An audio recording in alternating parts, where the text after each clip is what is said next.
Hello and नमस्कार दोस्तों, स्वागत है आपका हमारे यूट्यूब चैनल पर। और आज के इस वीडियो में हम शुरुआत करने जा रहे हैं राजस्थान में लोक देवता की। तो चलिए वीडियो को शुरू करते हैं। लोक देवता मारवाड़ अंचल में प्रमुख 5 लोक देवता को पंचपीर माना गया है। मारवाड़ यानी राजस्थान में 5 लोक देवता है जिनको पंचपीर माना जाता है। ये कौन कौन से लोक देवता हैं? ये है पाबू जी, अड़बू जी, रामदेव जी, मेहाजी मंगलिया और गोगा जी। ये जो 5 लोक देवता है इनको पंचपीर माना जाता है। तो चलिए सर्वप्रथम जो देवता है पाबू जी, इसी लोक देवता के बारे में विस्तार से जानेंगे। पाबू जी का जो है, पाबू जी को लक्ष्मण का अवतार माना जाता है। प्लेग और ऊँटों का रक्षक माना जाता है। प्लेग रोग और ऊँटों का देवता किसको माना जाता है? पाबू जी को माना जाता है। पाबू जी का जो जन्म है वो जन्म हुआ है कोलूमंड, जोधपुर में कोलूमंड गांव है। उस गांव के अंदर पाबू जी का क्या हुआ है? जन्म हुआ है। पाबू जी के जो माता पिता है, पिता का नाम है धांधल जी राठौड़। ये कौन है? ये कोलूमंड के कोलू दुर्ग है, उसके क्या है? दुर्गपति है। और इनकी जो माता है, माता का नाम है कमला दे। धांधल जी राठौड़ और कमला दे के 3 संतान थी। उसमें एक पुत्री थी जिसका नाम था पेम दे और 2 पुत्र थे। एक का नाम था बूढ़ो जी और एक का नाम था पाबू जी। ये जो पेम दे है, पेम दे का जो विवाह है वो जैल के जिंदराव खिंची के साथ किया गया। बूढ़ो जी है, इनका विवाह केसर कंवर, कौन है? गुजरात की राजकुमारी है केसर कंवर। और इनके जो बूढ़ो जी और केसर कंवर का जो पुत्र है उसका नाम है रूपनाथ जी। आगे हम रूपनाथ जी के बारे में पढ़ेंगे। और तीसरे नंबर पर आते हैं पाबू जी। पाबू जी का विवाह हुआ है अमरकोट नरेश सूरजमल सोडा की जो पुत्री है सुप्यार दे, और कहीं कहीं आपको फूल दे भी नाम मिलेगा। और एक महत्वपूर्ण बात, ये जो सुप्यार दे फूल दे है ये शूर्पणखा का अवतार मानी जाती है। कौन? पाबू जी की पत्नी शूर्पणखा का अवतार मानी जाती है। शादी के दौरान 4 फेरा बीच में छोड़कर अपने बहनोई जिंदराव खिंची से देवल चारने की गाय छुड़ाने गई। पाबू जी है वो अपना बहनोई यानी पाबू जी की जो बहन थी उसका नाम था पेम दे, और उसका जो पति है जिंदराव खिंची वो देवल चारने की गायें उठा कर लाया गया था।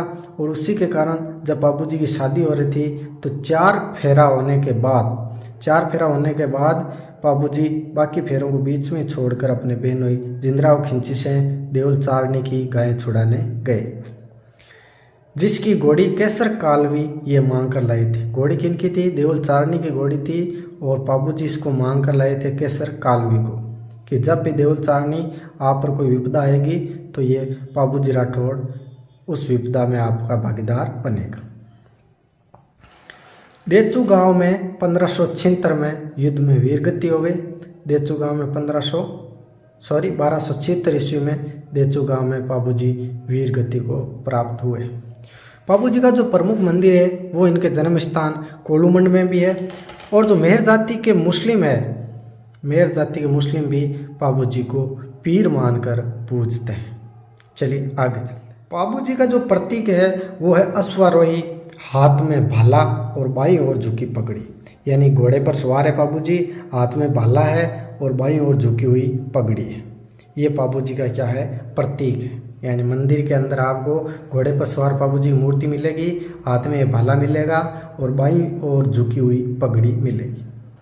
पाबू जी के अनुयायी उनके सम्मान में 4थे फेरे के बाद विवाह संपन्न मान लेते हैं।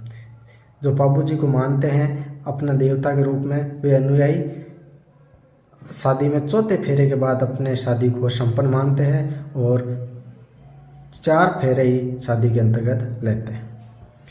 मारवाड़ में सर्वप्रथम ऊंट या सांड लाने का जो श्रेय है वो पाबू जी को ही है। अतः जो रेबारी जाति है यानी कि रायका, उन्हें अपना आराध्य देव मानते हैं। यानी मारवाड़ में कहा जाता है कि सर्वप्रथम जो ऊंट लाए वो कौन लाए? वो पाबू जी लाए। और ऊंट रक्षक जाति है, रेबारी है, ऊंट पालक और ऊंट रक्षक, वे अपने आराध्य देव के रूप में पाबू जी को पूजते हैं। अब बात आती है पाबू जी की फड़ की।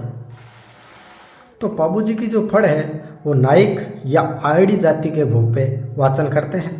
किसका? फड़ का। और जो वाद्य यंत्र बजाते हैं वो रावण हत्था वाद्य यंत्र बजाते हैं। यानी पाबू जी की जो फड़ का वाचन है वो रावण हत्था वाद्य यंत्र के साथ नायक या आयडी जाति के भोग पे करते हैं। और ये सबसे लोकप्रिय फड़ है, सबसे लोकप्रिय फड़ है पाबू जी की फड़ है। और फड़ के सामने भाले व केसर कालवी चित्रित की जाती है। जो फड़ है उसके सामने भाले और केसर कालवी घोड़ी का चित्रण किया जाता है।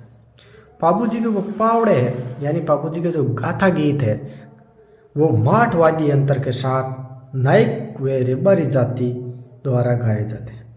पाबू जी की जो फड़ है वो तो नायक आयडी जाति के भोपे किस वाद्य यंत्र के साथ? रावण हत्था वाद्य यंत्र के साथ। लेकिन पाबू जी के जो पावड़े है यानी कि गाथा गीत वो माठ वाद्य यंत्र के साथ गाए जाते हैं। और कौन गाते हैं? नायक।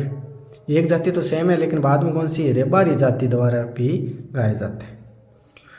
थोरी जाति के लोग सारंगी के साथ पाबू जी की यशा गाथा गाते हैं, जिसे स्थानीय बोली में पाबू धनीरी वाचना कहते हैं। जो थोरी जाति के लोग हैं वो सारंगी के साथ रावण हत्था वाद्य यंत्र के साथ पाबू जी की फड़ का वाचन किया जाता है। माठ वाद्य यंत्र के साथ पाबू जी के पावड़े गाथा गीत का वाचन किया जाता है। और जब यही थोरी जाति के लोग पाबू जी की यशो गाथा सारंगी के साथ गाते हैं तो इसे पाबू धनी की वाचना कहा जाता है। अब एक साइड है पाबू जी ग्रंथ और एक साइड है रचयिता। जो पाबू प्रकाश है उसका लेखक है आसिया मोड़ जी। दूसरा है पाबू जी री बत्तीसी, इसके लेखक है लक्ष्मी चूड़ावत। और तीसरा है पाबू सोरठा रामनाथ कविया। जो पाबू जी लोक देवता है उसके बारे में हमने महत्वपूर्ण तथ्यों के बारे में बात कर ली है। अगले वीडियो में मिलते हैं नेक्स्ट देवता के बारे में।